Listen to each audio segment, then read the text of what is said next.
नमस्कार दोस्तों, मेरा नाम है अतुल श्रीवास्तव और स्वागत है आपका नेक्सस जीएस में।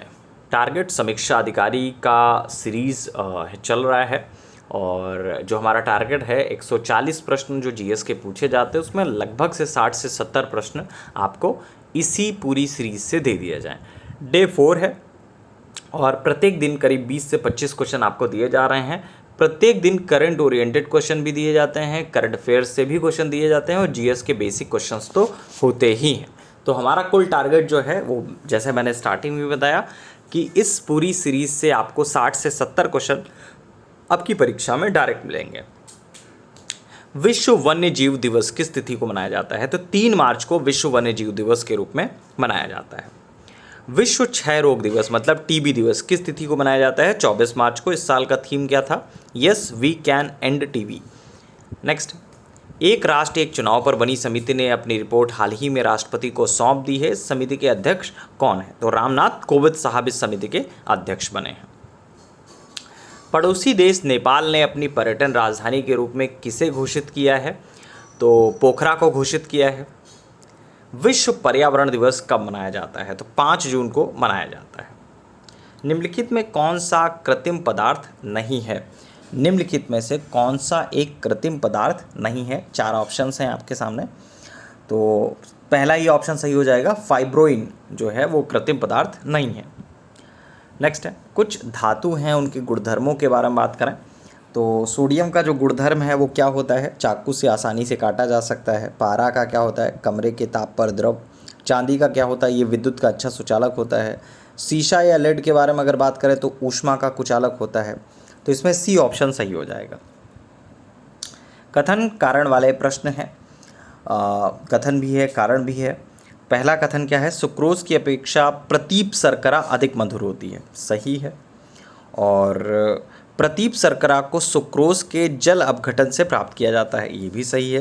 तो पहला क्या है? ए आर दोनों सही हैं, आर ए सही व्याख्या करता है। तो व्याख्या तो नहीं करता।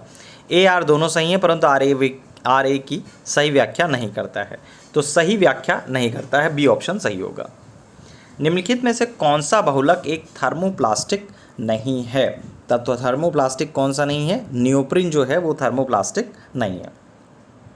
नियोप्रिन जो होता है वो आपका क्लोरोप्रिन का एक उच्च बहुलक है। ये एक प्रकार का आर्टिफिशियल रबर होता है। इसका उपयोग पाइप बेल्ट आदि बनाने में होता है। फायर अलार्म में निम्नलिखित में किसका उपयोग किया जाता है? तो फायर अलार्म में निम्नलिखित में किसका उपयोग किया जाता है? फोटोसेल का किया जाता है। राष्ट्रीय चंबल अभयारण्य निम्नलिखित में से किस राज्य का हिस्सा नहीं है? तो राष्ट्रीय चंबल अभयारण्य जो है, जिसे राष्ट्रीय चंबल घड़ियाल वन्यजीव अभयारण्य भी कहा जाता है, गंभीर रूप से लुप्त प्राय घड़ियाल मतलब छोटे मगरमच्छ, लाल मुकुट वाले कछुओं और लुप्त प्राय गंगा नदी डॉल्फिन के लिए उत्तरी भारत में संरक्षित क्षेत्र है। यह अभयारण्य जो है राजस्थान, मध्य प्रदेश और उत्तर प्रदेश के त्रिबिंदु के पास चंबल नदी पर स्थित है। तो राष्ट्रीय चंबल अभयारण्य जो है किस राज्य का हिस्सा नहीं है? हरियाणा का हिस्सा नहीं है। निम्नलिखित में कौन सा वैश्विक ताप वृद्धि मतलब ग्लोबल वार्मिंग का प्रभाव है? तो इसमें से कौन सा जो है वो ग्लोबल वार्मिंग का प्रभाव है? समुद्र का जल स्तर का बढ़ना, समुद्र तल का बढ़ना सही है। हिम नदी का पिघलना ये भी सही है। बीमारियों का फैलना ये भी सही है। प्रवाल भित्ति का विरंजन होना ये भी सही है।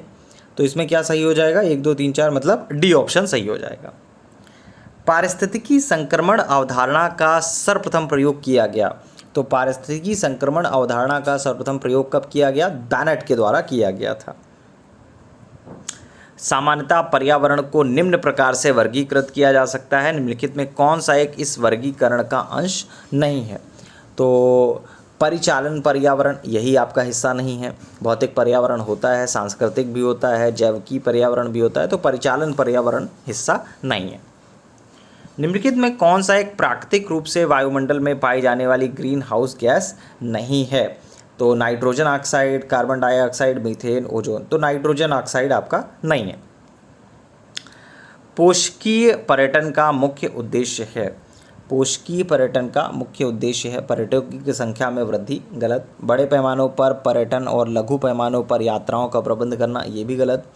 सांस्कृतिक अखंडता और पारिस्थितिकी प्रक्रियाओं को बनाए रखते हुए पर्यटन और पर्यावरण प्रबंध करना ये आपका सही है।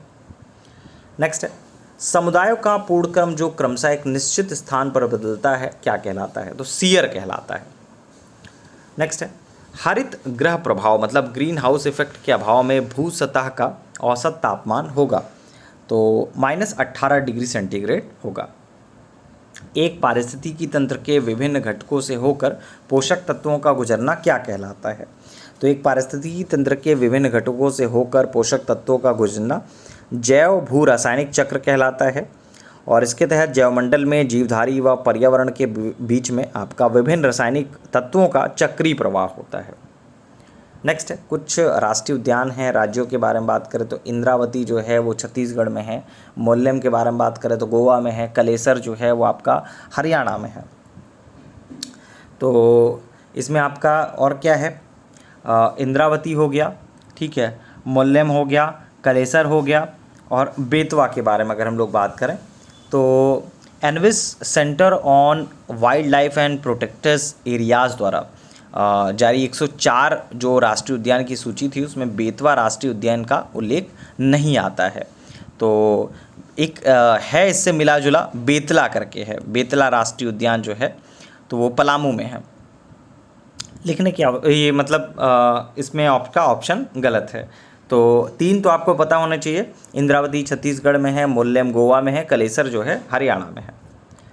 नेक्स्ट है निम्नलिखित में कौन सा एक वन्य प्राणियों के विलुप्तीकरण का एक प्रमुख कारण नहीं है?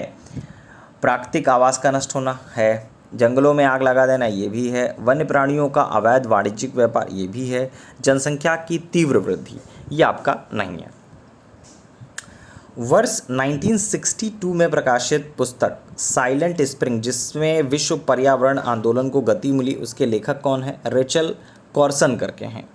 नेक्स्ट है वर्ष 1987 में संयुक्त राष्ट्र में पर्यावरण से संबंधित एक प्रतिवेदन की प्रस्तुति के उपरांत धारणीय विकास मतलब सस्टेनेबल डेवलपमेंट पर चर्चा आरंभ हुई। वह प्रतिवेदन था तो वह प्रतिवेदन कौन सा था? राजनीति और विकास था।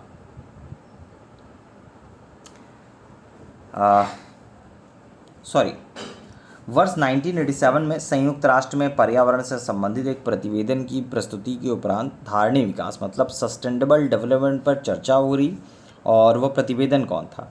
देखिए ब्रंटलैंड रिपोर्ट जिसे अवर कॉमन फ्यूचर के नाम से भी जाना जाता है, ये WCED द्वारा वर्ष 1987 में जारी की गई थी। इस रिपोर्ट में सतत विकास की संकल्पना का प्रतिपादन किया गया था, मतलब अवर कॉमन फ्यूचर। 20वीं सदी के 80 के दशक के मध्य विकास के नकारात्मक पक्षों पर विस्तार से चर्चा की गई। निम्नलिखित में कौन सा एक उनमें महत्वपूर्ण नहीं था? प्राकृतिक संसाधनों का क्षरण ये था, पर्यावरण प्रदूषण था, राजनीति और विकास ये नहीं था आपका। नेक्स्ट है निम्नलिखित में से किन देशों से होकर भूमध्य रेखा नहीं गुजरती है? तो भूमध्य रेखा इनमें से कौन सी होकर नहीं गुजरती है? विषुवत रेखा कुल 13 देशों से होकर गुजरती हैं, Brazil, Ecuador, Colombia, Sao Tome और प्रिंसिप, कांगो गणराज्य, युगांडा, सोमालिया, गैबोन, कांगो लोकतांत्रिक गणराज्य, केन्या, इंडोनेशिया, मालदीव, किरबाती। तो आपका जो डी ऑप्शन होगा 3 और 4 वो आपका नहीं गुजरती है। मलेशिया में किंटा घाटी प्रसिद्ध है, तो मलेशिया में किंटा घाटी किस चीज़ के लिए फेमस है? ये टिन उत्पादन के लिए प्रसिद्ध है। नेक्स्ट है कुछ पर्वत हैं उनके देशों के बारे में बात करें तो जैसे जिसको याद होता है तो उसको ऑप्शन देखने की भी ज़रूरत नहीं पड़ती। जैसे एटलस है मोरक्को में है, किलिमंजारो के बारे में बात करें तो तंजानिया में है, चिम्बरोजो इक्वाडोर में है, पायरेनीज जो है वो फ्रांस या स्पेन में आता है। तो इसमें आपका कौन सा आंसर सही हो जाएगा? पहला ही ऑप्शन सही हो जाएगा, 4 3 2 1, तो ए ऑप्शन सही होगा। तो 10 मिनट में देखिए 25 से 30 प्रश्न आज आपके हो गए और इसमें करंट अफेयर्स के भी क्वेश्चन हैं। जैसे मैंने कि आपको पहले भी बताया है कि इस सीरीज़ का जो मुख्य उद्देश्य है 60 से 70 प्रश्न डायरेक्ट आपको एग्जामिनेशन में देना, प्रोवाइड करना, ठीक है। इसके अलावा नेक्सस जीएस की तरफ से यूपी पीसीएस प्रीलिम्स के लिए एक बैच स्टार्ट है, चल रहा है, आप उस बैच को ज्वाइन कर सकते हैं। इस बैच की सारी डिटेल्स इस वीडियो के डिस्क्रिप्शन में आपको मिल जाएगी। समीक्षा अधिकारी के लिए नया बैच बहुत जल्द आने वाला है। Thank you so much.